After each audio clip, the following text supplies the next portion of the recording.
one thing I really find interesting is when you ask someone how much they think that they need to retire. And they'll be like, oh, I want to live for 40 years in retirement with $200,000 a year to spend and then go on from there.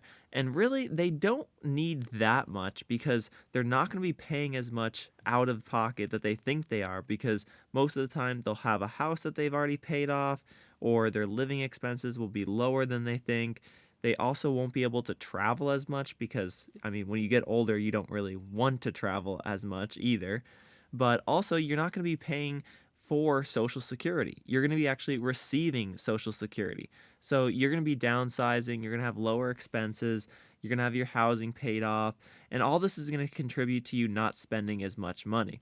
And then, especially if you use those Roth accounts that have already taken out the taxes that you've earned on that money that you put in a while ago, you're not going to be paying those taxes either. So you're actually going to have a lot more money and a lot less taxes and expenses than you think.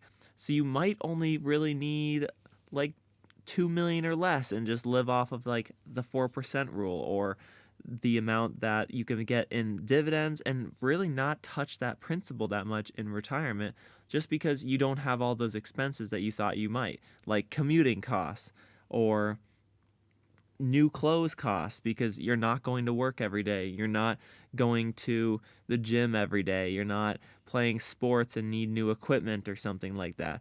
Your lifestyle is completely different. So don't think about needing to have this giant number for retirement and needing to save everything, but also don't think that you're not going to spend more in the early years and then it's going to peter off a lot in the later years. So try to revisit your number and try to see if you can create a more gradual slope downward for how much you'll actually need in retirement.